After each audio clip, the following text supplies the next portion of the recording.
Hello friends, स्वागत है आप सभी का हमारे यूट्यूब चैनल पे। नाउ लास्ट वीडियो में हमने जो है कि बहुत ही इंपॉर्टेंट चैप्टर जो कि विटामिन से हमारा न्यूट्रिशन हो गया, इस चैप्टर को हमने जो घटना चक्र की बुक है जनरल साइंस की, उसके बायो सेक्शन से इस चैप्टर को कंप्लीट कर लिया था। अब इस वीडियो में जो है कि हम रेस्पिरेटरी सिस्टम को देखने वाले हैं, जो कि अगेन हमारे एग्जाम पॉइंट ऑफ व्यू से बहुत ही इंपॉर्टेंट चैप्टर है। तो चलिए शुरू करते हैं आज का वीडियो हम लोग। ये रेस्पिरेटरी सिस्टम में होता क्या है कि इसके तीन पार्ट्स होते हैं। तीन पार्ट्स होते हैं हमारे रेस्पिरेटरी सिस्टम के। फर्स्ट वन क्या होता है हमारा एयरवेज होता है, सेकंड वन क्या होता है लंग्स होता है, उसके बाद से क्या होता है मसल्स ऑफ रेस्पिरेशन। मतलब कि जो हमारा रेस्पिरेटरी सिस्टम होता है इसके तीन पार्ट्स होते हैं। फर्स्ट पार्ट हो गया हमारा एयरवेज, सेकंड हो गया लंग्स, थर्ड वन क्या हो गया हमारा मसल्स ऑफ रेस्पिरेशन। इनके थ्रू जो होता है हमारा पूरा का पूरा रेस्पिरेटरी सिस्टम हमारा कंप्लीट हो जाता है बॉडी का। नाउ नेक्स्ट वन देख लेते हैं। इसमें नेक्स्ट वन क्या है हमारा ह्यूमन हैव टू लंग्स। कितने होते हैं ह्यूमन के पास? दो लंग्स होते हैं। एक क्या होता है फर्स्ट वन क्या होता है राइट होता है, सेकंड वन क्या होता है लेफ्ट होता है। साथ ही साथ में आपको ये भी जानना है इसमें कि जो हमारा राइट लंग्स होता है क्या होता है बिगर होता है with compare to the left lung. Left lung के कंपेयर में क्या होता है हमारा राइट का जो लंग होता है ये होता है क्या होता है बड़ा होता है। साथ ही में क्या होता है both situated on the thoracic cavity. Thoracic cavity होता है एक, ठीक है, दोनों जो है कि उसके अंदर सिचुएटेड होता है हमारे लंग्स। तो फिर से मैं रिपीट करता हूँ क्योंकि आपके एग्जाम पॉइंट ऑफ व्यू से इंपॉर्टेंट है कि ह्यूमन के पास क्या होता है दो लंग्स होते हैं, दो फेफड़े होते हैं। इसमें से एक होता है हमारा राइट, सेकंड वन क्या होता है हमारा लेफ्ट। साथ ही में जो राइट का हमारा लंग होता है फेफड़ा होता है क्या होता है उसका साइज बड़ा होता है विद कंपेयर टू लेफ्ट का जो हमारा फेफड़ा होता है। साथ ही में दोनों के दोनों किसमें सिचुएट होते हैं? दोनों सिचुएट होता है हमारा थोरैकेटिक कैविटी में, ठीक है। थोरैक्टिक जो है कि थोरैक्टिक कैविटी में दोनों हमारे सिचुएटेड होते हैं। अब हम जो रेस्पिरेटरी सिस्टम को थोड़ा समझते हैं कि किस तरीके से हमारा जब सांस लेने के बाद से किस किस जगहों से होके हमारा जो है कि सांस जाता है और किस तरीके से हमारा रेस्पिरेटरी सिस्टम कंप्लीट होता है। तो उसके लिए मैंने यहाँ पे ऑलरेडी यहाँ पे ऐड कर रखा है कि when air is breathe in through the nose, nose के थ्रू जब हम सांस को लेते हैं और mouth in the nasal cavity, a layer of the mucus membrane act as a air filter. जो हमारा एक मोकस का जो है कि हमारा मेम्ब्रेन होता है यह क्या एज ए फिल्टर के रूप में वर्क करता है। And the traps pollutants now next year moved into the pharynx, ठीक है। ये देखिए हमारा ऑलरेडी मैंने यहाँ पे लिखा है क्या होता है PHARYNX, फ्रेनेक्स होता है जो एक तरीके से क्या होता है इसको थ्रोट भी बोलते हैं। और इसमें क्या होता है passes that contains the intersection between the OS Vegas and the larynx, ठीक है। इनका इंटरसेक्शन से बना होता है। The opening of the larynx has a special flap of the elastic cartilage, जिसको क्या बोलते हैं हम लोग एपिग्लोटिस बोलते हैं, ठीक है। एपिग्लोटिस बोलते हैं that opens to allow the air to pass through the true but close to prevent the food from moving into the airways। क्या होता है कि हमारे जो होता है कि जो रेस्पिरेटरी सिस्टम होता है इसके बीच में एक बहुत ही स्पेशल कार्टिलेज पाया जाता है, इलास्टिक कार्टिलेज होता है। इसका नाम क्या है? इसका नाम है एपिग्लोटिस। इसका कार्य क्या होता है कि जब भी हम सांस को लेते हैं तो क्या करता है उसको ओपन कर देता है, जिससे सांस हमारा जो है कि रेस्पिरेटरी सिस्टम के थ्रू अंदर चला जाता है। लेकिन जब फूड वगैरह खाते हैं ना तो हमारे जो है कि नसल जो कि रेस्पिरेटरी सिस्टम में फूड को जाने से रोकने के लिए क्या होता है ये हमारा जो एपिग्लोटिस होता है ये क्या होता है क्लोज हो जाता है, ठीक है। ये बहुत इंपॉर्टेंट है हमारे एग्जाम पॉइंट ऑफ व्यू से इसका नाम। अब नेक्स्ट वन देख लेते हैं जो हमारे एग्जाम पॉइंट ऑफ व्यू से इंपॉर्टेंट है, ऑलरेडी पेपर में पूछा गया क्या है प्लमनरी रेस्पिरेशन देख लेते हैं। इसमें क्या होता है कि respiration through the lungs, lungs के थ्रू जो हमारा रेस्पिरेशन होता है इसको क्या बोलते हैं? इसको बोलते हैं हम लोग प्लूमेनरी रेस्पिरेशन। अब नेक्स्ट वन देख लेते हैं हमारा क्या है स्पीरोमेट्री क्या होता है? स्पिरोमेट्री एक इंस्ट्रूमेंट होता है जिसका काम क्या होता है to record the volume of the movement of the air into and out of the lungs. मतलब लंग्स के अंदर कितना हमारा वॉल्यूम में एयर जा रहा है, साथ ही साथ में कितना हमारा लंग्स एयर को छोड़ रहा है, इसको रिकॉर्ड करने के लिए क्या हम स्पिरोमेट्री नामक एक इंस्ट्रूमेंट होता है इसको यूज करते हैं। अब नेक्स्ट वन देख लेते हैं हमारा क्या है the rate of the respiration in human. इसको देख लेते हैं क्या होता है 15 टू 25 पर मिनट। साथ ही में क्या होता है 35 पर मिनट इन बेबीज। जब हम रेस्पिरेशन रेट की बात करते हैं तो ह्यूमन में क्या होता है हमारा 50 से क्या होता है 25 होता है पर मिनट इन जनरल होता है, ठीक है, ह्यूमन में।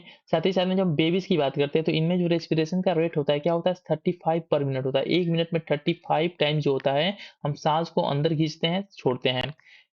अब नेक्स्ट वन देख लेते हैं हमारा क्या है गैस एक्सचेंज देख लेते हैं। ये भी इंपॉर्टेंट है हमारे एग्जाम पॉइंट ऑफ व्यू से। क्या होता है इसमें O2 from the lungs to the blood stream and elimination of the CO2 from the blood stream. क्या होता है कि लंग जो हमारा ब्लड स्ट्रीम के थ्रू जो ऑक्सीजन को हम लेते हैं, ठीक है, वो हमारा लंग्स में जाता है। यहाँ से क्या होता है ये किस तरीके से हमारा देखिए मैं फिर से पढ़ देता हूँ इसको। O2 from the lungs to the blood stream and elimination of the CO2 from the blood stream.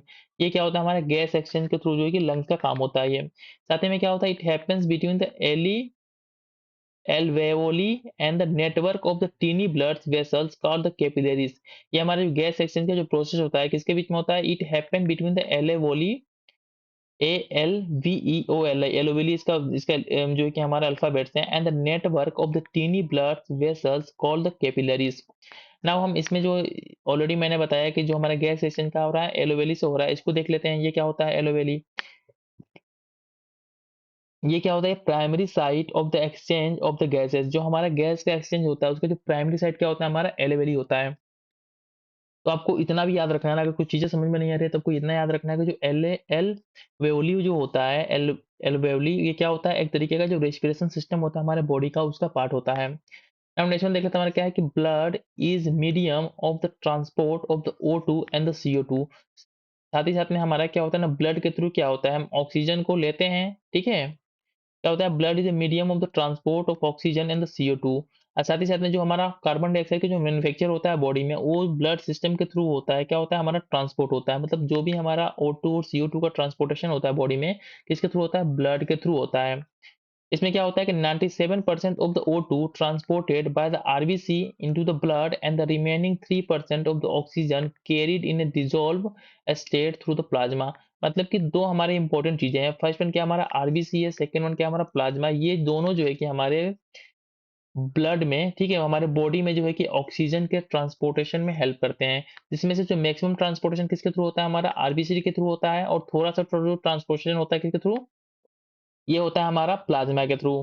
Now next one देख लेते हैं, इसमें नेक्स्ट वन क्या है हमारा, नेक्स्ट वन जो है कि इसमें and 20 to 25% CO2 transported by the RBC. मतलब कि हमारा 20 से लेके 25% जो कार्बन डाइऑक्साइड का ट्रांसपोर्टेशन होता है किसके तरह होता है, आरबीसी सी के द्वारा होता है। while the 70% of it carried as a bicarbonate and remaining through the dissolved state plasma। मतलब कि फिर से देखिए हमने क्या देखा कि हमारा जो O2 का ट्रांसपोर्टेशन में कौन-कौन पार्टिसिपेट कर रहा है, फर्स्ट वन हमारा आरबीसी है, साथ ही साथ में क्या है, प्लाज्मा है। सेम वे हमारा जो होता है जब कार्बन डाइऑक्साइड का ट्रांसपोर्टेशन होता है बॉडी में तो क्या होता है, इसमें आरबीसी पार्टिसिपेट करता है, ट्रांसपोर्ट करता है। साथ ही साथ में कुछ जो होता है इसमें से जो मैक्सिमम पार्ट है कितना, 70% क्या होता है हमारा बाइकार्बोनेट के फॉर्म में जो ये क्या होता है, एंड रिमेनिंग थ्रू द क्या होता है हमारा कैरी होता है। साथ ही साथ में कुछ जो बच गया थोड़ा मोड़ा कार्बन डाइऑक्साइड ये हमारा कितना प्लाज्मा के थ्रू जो है कि डिजोल्व स्टेट में ट्रांसपोर्ट हो जाता है। नाउ नेक्स्ट वन देख लेते हैं हमारा क्या है, haemoglobin present in RBC act as a carrier of किसका, oxygen to the other tissues of the organs. मतलब हमारे बॉडी के डिफरेंट जो ऑर्गन्स के जो टिश्यूज वगैरह होते हैं इनके बीच में जो हमारा किसके थ्रू हमारा ऑक्सीजन का ट्रांसपोर्टेशन होता है, इसमें जो पार्ट्स कौन करता है, आरबीसी का जो हमारा क्या होता है, हेमोग्लोबिन होता है, ठीक है। जो हमारा आरबीसी में हेमोग्लोबिन प्रेजेंट होता है इसके थ्रू क्या होता है, हमारे डिफरेंट टिश्यूज हैं ऑर्गन्स के उनमें क्या होता है, ऑक्सीजन का ट्रांसपोर्टेशन होता है। नाउ नेक्स्ट वन देख लेते हैं हमारा हेमोग्लोबिन के बारे में। इसमें देखिए क्या होता है, हेमोग्लोबिन में 12 से 18 ग्राम जो है कि पर 100 ml, ठीक है, ये होता है हेमोग्लोबिन। इसमें क्या होता है कि 20 ml of O2 bound with the 100 ml of blood, ठीक है। जो हमारा हेमोग्लोबिन में ऑक्सीजन का जो बाइंडिंग होता है कितना होता है, 20 ml ऑफ O2। साथ में क्या होता है, हमारा जो कार्बन मोनोऑक्साइड की बात करते हैं तो क्या होता है, इसकी जो बाइंडिंग होती है कितना, हेमोग्लोबिन विद 250 टाइम्स। मतलब जितना ऑक्सीजन का बॉन्डिंग होगा ना उसका 250 गुना ज्यादा बॉन्डिंग क्या होता है, हमारा कार्बन डाइऑक्साइड बॉन्ड कर लेता है हेमोग्लोबिन के साथ। इसलिए क्या होता है हमारा, ये होता है क्या, हमारे लाइफ के लिए थ्रेटन होता है। मतलब कार्बन डाइऑक्साइड का ज्यादा आप जो है कि रेस्पिरेटरी सिस्टम के थ्रू लेते हो तो क्या होता है, आपके लाइफ पे इसका क्या होता है, नेगेटिव इफेक्ट होता है, आपका डेथ भी हो सकता है। नाउ नेक्स्ट वन देख लेते हैं, जो हमारा इंपॉर्टेंट गैस है क्या है, नाइट्रोजन क्या होता है हमारा रेस्पिरेशन के दौरान, nitrogen is constant during the inspiration and the expiration. मतलब कि जो हमारा इंस्पायरेशन हो, मतलब कि आप एयर को अंदर लेते हो, साथ ही साथ में क्या एक्सपायरेशन मतलब कि एयर को बाहर निकालते हो, इन दोनों प्रोसेस में क्या होता है, हमारा नाइट्रोजन का जो अमाउंट होता है क्या होता है, कांस्टेंट होता है। नाउ नेक्स्ट वन देख लेते हैं हमारा क्या, हाइपोक्सिया क्या होता है हमारा, hypoxia is a condition in which low level of oxygen supplies the tissues level. Hypoxia में क्या होता है, हमारे टिश्यूज में ऑक्सीजन का लेवल क्या होता है, लो हो जाता है। डेट मीन्स कि हमारे जो हेमोग्लोबिन है, आरबीसी है, क्या इसके थ्रू जो हमारे ऑक्सीजन का ट्रांसपोर्टेशन हो रहा है डिफरेंट टिश्यूज है ऑर्गन्स के, इनमें ऑक्सीजन लो लेवल में पहुंचता है, जिसको क्या बोलते हैं, इसको हम लोग बोलते हैं हाइपोक्सिया। नाउ हाइपोक्सेमिया देख लेते हैं क्या होता है। हाइपोक्सेमिया क्या होता है, low level of oxygen in blood, ठीक है, इसको क्या बोलते हैं, इसको बोलते हैं हम लोग हाइपोक्सेमिया। नेक्स्ट वन देख लेते हैं क्या है, एन एरोबिक रेस्पिरेशन क्या होता है हमारा, glucose break down without the O2 produced alcohol and carbon dioxide.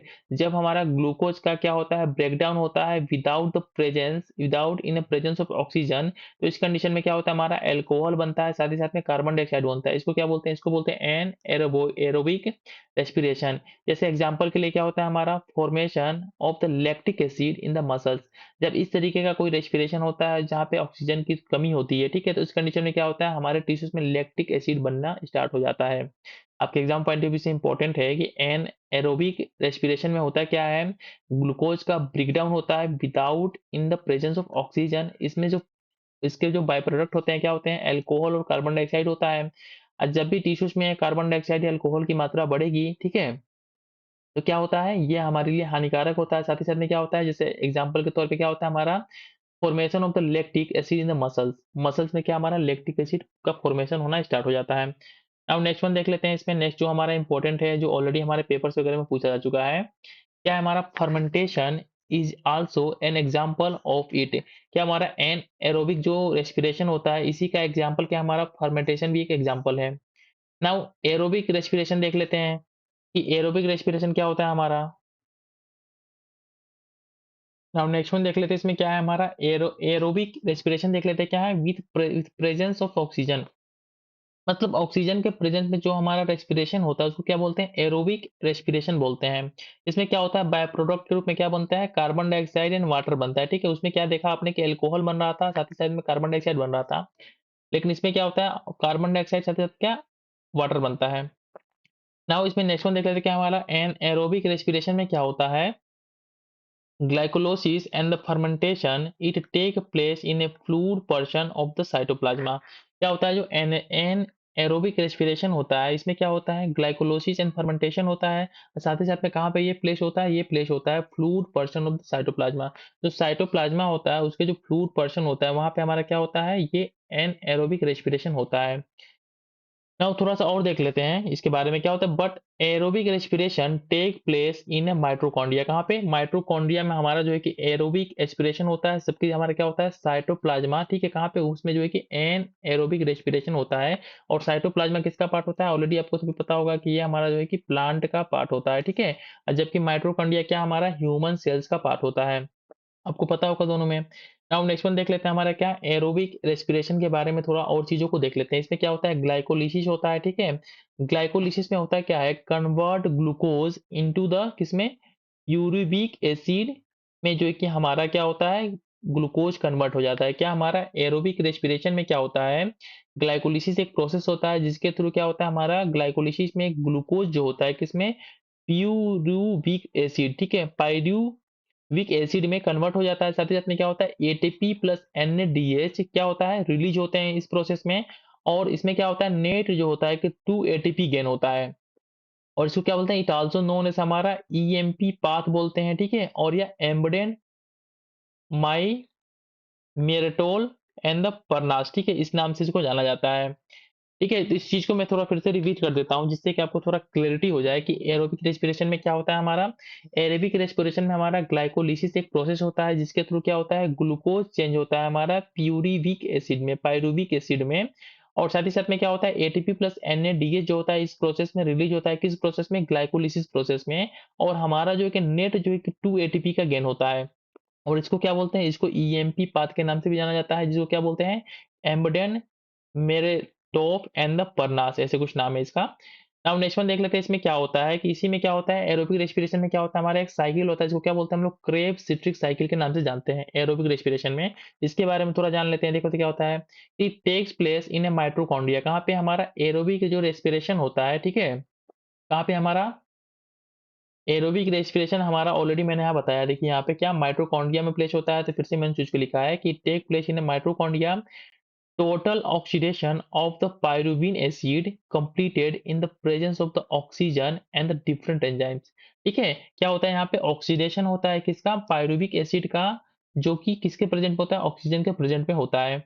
इसमें क्या होता है हमारा 38 एटीपी गेन होता है, और क्या होता है टोटल नेट गेन हमारा कितना होता है, हमारा 38 का जो है कि एटीपी गेन होता है, जिसको क्या बोलते हैं, Kreb citric cycle. Now next one देख लेते हैं हमारा क्या है, इसमें क्या है, O2 transportation in human body take place through किसके थ्रू, ब्लड, लंग्स और टिश्यूज के थ्रू। क्या होता है हमारा जो भी हमारा बॉडी में ट्रांसपोर्टेशन होता है ऑक्सीजन का, किसके किसके थ्रू होता है, हमारा ब्लड के थ्रू होता है, साथ ही साथ में किसके, लंग्स के थ्रू, इसके बाद से क्या हमारा टिश्यूज के थ्रू होता है। अब नेक्स्ट वन देख लेते हैं, इसमें क्या है कि bio transformation which provides maximum energy to the human body. इसमें क्या होता है हमारा एक प्रोसेस होता है, जिस प्रोसेस का नाम क्या है, बायो ट्रांसफॉर्मेशन। इसमें क्या होता है, हमको मैक्सिमम एनर्जी गेन होता है ह्यूमन बॉडी को। इस प्रोसेस में क्या होता है, हमारा एटीपी चेंज होता है किसमें, एडीपी में। ठीक है, एटीपी हमारा चेंज हो जाता है एडीपी में, और इस प्रोसेस में क्या होता है, हमारा एटीपी प्लस H2O मिलकर क्या बनाते हैं, एडीपी में बनाते हैं, साथ ही साथ में क्या हमारा पाई बनाता है, और एनर्जी रिलीज होता है। इसमें जो एडीपी होता है, ठीक है, इसका फुल फॉर्म क्या होता है, जो हमारे से बाय प्रोडक्ट के रूप में इस रिएक्शन में बनता है, बायो ट्रांसफॉर्मेशन में, इसका फुल फॉर्म होता है एडेनोसिन ट्राइफॉस्फेट। ठीक है, एडीपी का हमारा फुल फॉर्म होता है। नाउ इसके बाद से एटीपी को देख लेते हैं, क्या एटीपी क्या होता है, during the respiration energy is produced in that form. जब हमारा रेस्पिरेशन होता है ना, तो एनर्जी क्या हमारा एटीपी के फॉर्म में जो है कि रिलीज होता है। अब नेक्स्ट वन देख लेते हैं हमारा क्या है, which part of the human body maintain the body temperature. Already आपके जो कि पीवाईक्यू में क्वेश्चन पूछा गया है कि which part of the human body maintain the body temperature. क्या हमारा लंग्स जो है कि हमारा क्या करता है, बॉडी टेम्परेचर को मेंटेन रखता है। ठीक है, बहुत इंपॉर्टेंट है आपके एग्जाम पॉइंट ऑफ व्यू से।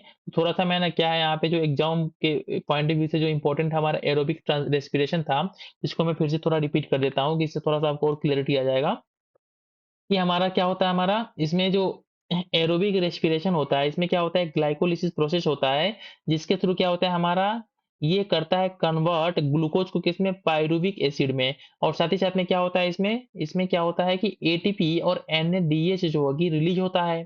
साथ ही में इसमें दो नेट एटीपी का गेन होता है। ठीक है, नो एटीपी का गेन होता है जो एनर्जी के फॉर्म में निकलता है, इसको जो कि एम पाथ ईएमपी पाथवी बोलते हैं इस रिएक्शन को। साथ ही में हमारा एक इंपॉर्टेंट एरोबिक रेस्पिरेशन में एक हमारा साइकिल फॉलो होता है, उस साइकिल को क्या बोलते हैं, क्रेब सिट्रिक साइकिल। ठीक है, आपको बस इतना याद रखना है कि जो क्रेब सिट्रिक साइकिल है, इसका रिलेशन किससे, हमारा एरोबिक रेस्पिरेशन से है।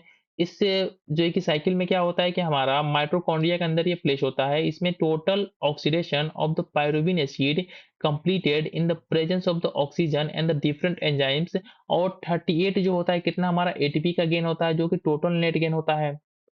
इसके साथ-साथ मैंने आपको बताया कि जो O2 का ट्रांसपोर्टेशन होता है ह्यूमन बॉडी में, किसके-किसके थ्रू होता है? ब्लड के थ्रू होता है, लंग्स के थ्रू होता है, इसके साथ-साथ क्या टिश्यूज़ के थ्रू होता है। और हमारा जो बायो ट्रांसफॉर्मेशन एक प्रोसेस होता है, जिसके थ्रू हमको क्या होता है, मैक्सिमम एनर्जी गेन होता है ह्यूमन बॉडी को। इस प्रोसेस में क्या होता है, एटीपी जो होता है, ठीक है? एटीपी जो होता है क्या, एडीपी में चेंज होता है। और एडीपी का फुल फॉर्म क्या होता है? एडीपी का फुल फॉर्म होता है एडेनोसाइन ट्राइफॉस्फेट। और इसमें क्या होता है, एटीपी प्लस H2O मिलके क्या बनाते हैं, ADP plus pi plus energy. इस फॉर्म में हमारा एनर्जी निकलता है। और एटीपी क्या होता है हमारा, during the respiration energy is produce in that form. उसके बाद से नेक्स्ट वन देख लेते हैं, इसमें क्या है, which part of the human body maintain the body temperature. क्या होता है हमारा, लंग्स होता है। ठीक है, लंग्स के थ्रू हमारे बॉडी जो है कि टेम्परेचर को मेंटेन रखता है। तो इस तरीके से हमने जो है ना कि रेस्पिरेटरी सिस्टम को देख लिया। नाउ नेक्स्ट जो है कि क्लास होगा इसका, जो इसमें हम जो है कि हम क्या सर्कुलेटरी सिस्टम को देखेंगे। ठीक है, और सर्कुलेटरी सिस्टम का चैप्टर थोड़ा-सा बड़ा है, तो मे भी हो सकता है उसका वीडियो थोड़ा-सा बड़ा हो। तो अब अगर आप लोगों को वीडियो अच्छा लग रहा हो, तो प्लीज़ जो है कि वीडियो को लाइक और साथ ही साथ में चैनल को सब्सक्राइब ज़रूर कर लीजिएगा। थैंक्स फॉर वॉचिंग, मिलते हैं नेक्स्ट वीडियो में, जिसमें जो है कि हम सर्कुलेटरी सिस्टम को कंप्लीट करेंगे।